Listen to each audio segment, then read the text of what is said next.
The World Health Organization says we're likely facing a significant undercount in the number of deaths reported last year from COVID-19. It now estimates that the death toll from the pandemic in 2020 to be between 6 to 8 million. That's at least 1.2 million more than initial estimates. Meanwhile, the number of reported cases in the U.S. actually fell below 30,000 for the fifth straight day yesterday as more people get vaccinated. Earlier on CBS This Morning, Dr. Anthony Fauci addressed the confusion still surrounding the CDC's new guidance on masks and when we need to wear them. The confusion that people had is that when the CDC made the announcement that people who are vaccinated can really feel safe because of the extraordinary degree of effectiveness of the vaccines, whether you're outdoors or indoors, somehow that got interpreted as saying, well, masks, forget masks. We don't need to wear masks, which is not the case because the recommendations for people who are not vaccinated have not changed. They really remain the same, particularly the issue of wearing masks when indoors. So Dr. Bob Lahita is joining us now. He's the Director of Autoimmune and Rheumatic Diseases at St. Joseph Health. Thank you so much for joining us again, Doctor. Give us some practical advice for people who are vaccinated to help them determine when and where they should be wearing their masks. Well, outside, certainly, Anne-Marie, they don't have to wear masks. And indoors, when they're with family members who have been vaccinated and who we know have been vaccinated, they don't have to wear masks. And probably around little children who have not been vaccinated, they perhaps will want to wear masks depending on whether the children have symptoms of an upper respiratory infection, for example. However, if you go into a large space where people are on the honor system and you don't know whether they have or have not been vaccinated, you should wear a mask. In a restaurant where you can keep socially distant and you know that your partners, the people at your table are vaccinated, you don't have to wear a mask. So it's really up to the individual, and it's the honor system that we're depending on, which is probably not a great thing, to tell us whether someone is or is not vaccinated. Basically, vaccinated people don't have to wear masks outdoors, certainly, and they don't have to wear masks indoors if they're with other people that have been vaccinated. However, in public spaces, churches, temples, synagogues, ball games, concerts, movie theaters, you probably should continue to wear your mask. And in fact, some of those venues will require that you wear masks.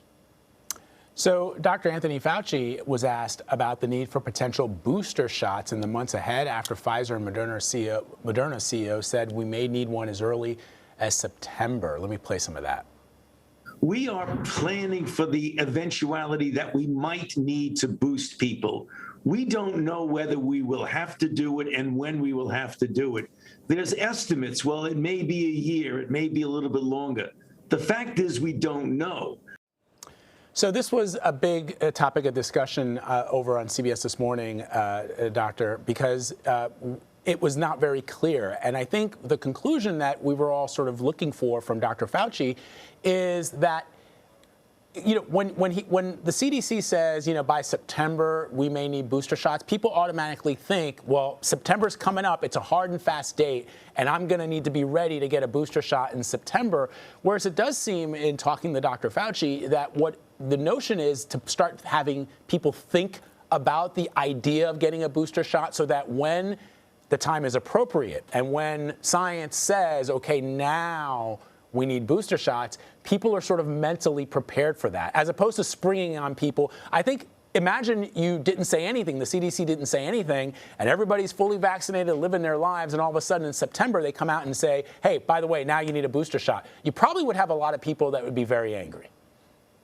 Yeah, I think you're right, Vlad. It's very unclear, and he's hedging his bets because the studies are now going on to see whether there are variants that will become resistant over time. You know, these viruses are continually mutating. So we really don't know whether your immune system, our immune systems, can combat these variants going forward. I have been telling people, based on what we know about immunology, that the vaccine's probably good for a year at least because of cellular immunity and humoral immunity, which is your antibodies. So we simply don't know. It may be that we will not need anything based on studies that are going on now. We could go for 2, 3, 4 years without a booster shot. But there is no doubt that at some point, we're probably going to have a booster shot, much like we get a flu shot, which is changing every year because of variants. And that's coming up. But we can't guarantee or say definitively that it's going to be in September. You know, a lot of my friends the other day were sort of celebrating when they got word that, you know, certain European countries in particular were going to be open to travel to Americans, vaccinated Americans, and maybe the vacation that they put off last year, they might be able to actually do this summer. But then we hear that the World Health Organization also warned about avoiding international travel. And it has to do with the India variant, the variant that was first discovered in India, that it is now traveling. What more do we know about that variant? We know, Anne-Marie, that variant is very nasty. It is 50% more transmissible, and it causes a more severe disease. It's inevitably going to spread, and it's probably already in Europe, and it's maybe actually here in the United States. We simply don't know. What we do know is that our vaccines, the 3 of them that are approved, are effective. According to the scientists that I've spoken to, they are effective against the Indian variant. Now, that does not mean to say that there are certain people in our population, as with the regular the non-variant, the British variant, if you will, that has been spread through the country, that we are not protected. We are protected by our vaccines. All the more reason to get vaccinated, because if this variant from India arrives, it may cause a little bit of havoc and we may see a bump in our infections. And they are quite severe. In India, people are dying in the rural areas, so there's a lot of undercounting of people who die from COVID because there's simply no statisticians or epidemiologists in the hinterland of India to qualify these people as dying from COVID variants. So, yeah, we have to worry about that a little bit. All right, Dr. Bob Lahita, as always, thank you very much. We appreciate it. Thanks, Vi. Thanks, Anne-Marie.